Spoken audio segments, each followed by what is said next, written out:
हैं freezing point. Boiling point के बाद हम फ्रीजिंग पॉइंट पढ़ रहे हैं। फ्रीजिंग पॉइंट क्या होता है? इसमें हम लिक्विड कूल्ड होता है। इसमें क्या होता है कि इसमें वेपर प्रेशर ऑफ लिक्विड जो सा है, इसमें लिक्विड क्या होता है, ठंडा हो जाता है। एक लिक्विड कोई सा भी लेते हैं, मिसाल के तौर पर पानी है, पानी का एक कोला रखते हैं। हम क्या करते हैं, हम पानी को ठंडा करते हैं, तो पानी का कोला है उसको फ्रिज में रखते हैं।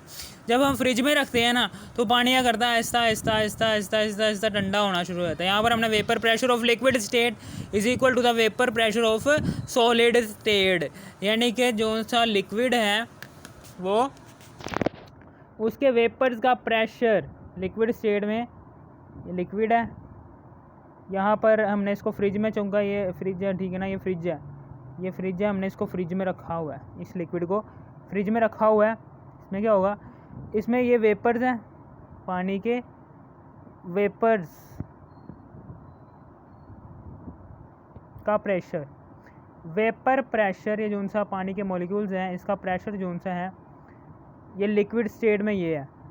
अब ये वाली स्टेट क्या होगी, vapour pressure of liquid is equal to the vapour pressure of solid. जब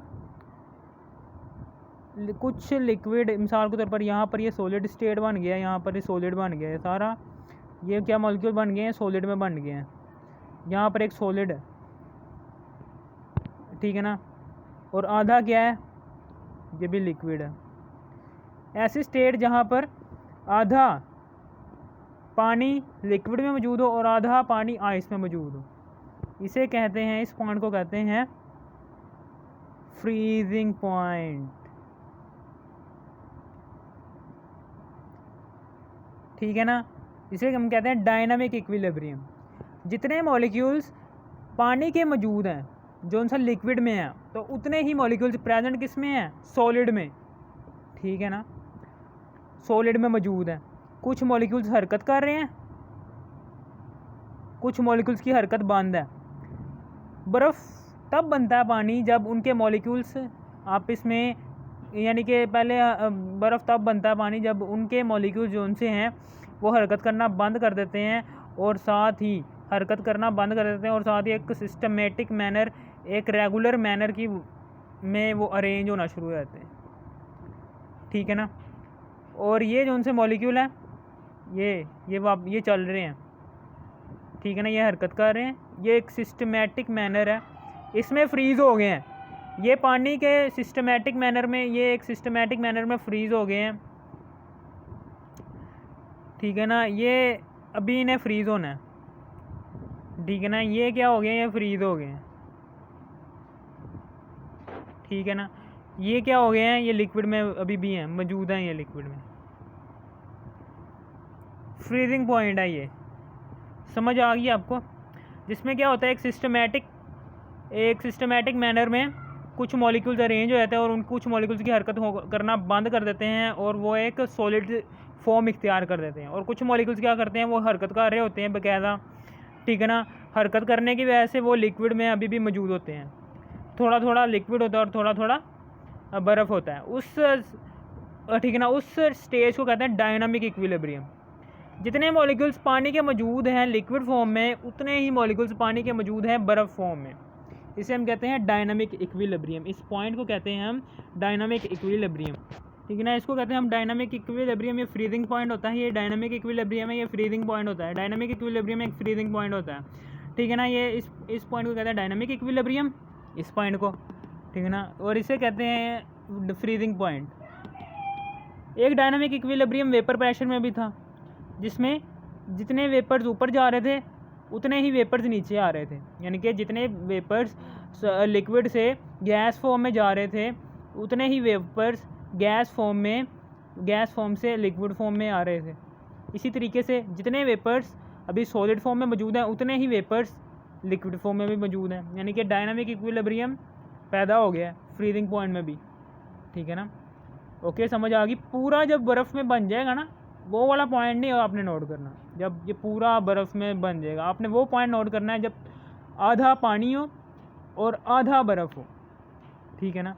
आपने उस पॉइंट को नोट कर लेना है जब थोड़ा थोड़ा पानी और थोड़ा थोड़ा बर्फ़ हो।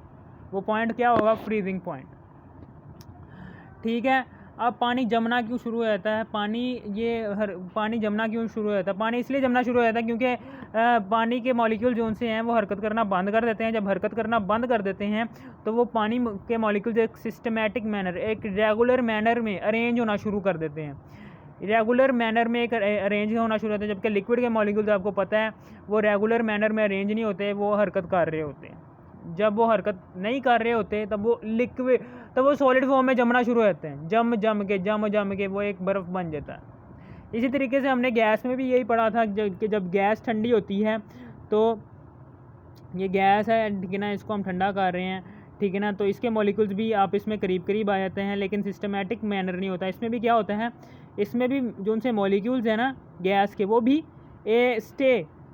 स्टिल हो जाते हैं, यानी कि बिल्कुल खड़े हुए होते हैं, और वो आपस में करीब करीब भी आते हैं, यानी कि एम्प्टी स्पेसेस भी क्या हो जाती हैं, ख़त्म हो जाती हैं। एम्प्टी स्पेसेस भी यानी कि एम्प्टी स्पेसेस भी ख़त्म हो जाती हैं, ब्रेक हो जाती हैं, थोड़ी बहुत रह जाती हैं लेकिन ब्रेक हो जाती हैं। इसमें इसकी डेंसिटी बढ़ जाती है, डेंसिटी थोड़ी सी बढ़ जाती है, थोड़ी सी इसमें इसकी डेंसिटी, ठीक है ना, इसकी भी डेंसिटी बढ़ जाती है, ठीक है ना, क्योंकि मैस अब बढ़ गया है। ओके, समझ आ गई आपको? ठीक है, समझ आ गई। डेंसिटी है, इसकी डेंसिटी भी बढ़ जाती है और यहाँ से इसकी भी डेंसिटी बढ़ जाती है, लेकिन इसकी डेंसिटी कुछ ज़्यादा बढ़ जाती है, इसकी डेंसिटी फिर भी थोड़ी सी बढ़ जाती है, ठीक है ना, थोड़ी सी बढ़ती है। कूलिंग करने पर इसकी डेंसिटी थोड़ी सी बढ़ती है, ठीक है, समझ आ गई आपको? ये यहाँ पर मैंने लिखा हुआ है कुछ लिक्विड की, यहाँ पर डाईथाइल ईथर है, ठीक है ना, इसका फ्रीजिंग पॉइंट है -116। माइनस क्या ज़ाहिर कर रहा है? माइनस ये ज़ाहिर कर रहा है कि हमने इसको फ्रीज़ किया, ठीक है ना, फ्रीज़ किया, टेम्परेचर को कम किया। -115 है जी इथाइल अल्कोहल का, वाटर का है 0 और 100 सेल्सियस इसका बॉइलिंग पॉइंट है। एन ऑक्टेन और एसिटिक एसिड -57 और 16.6।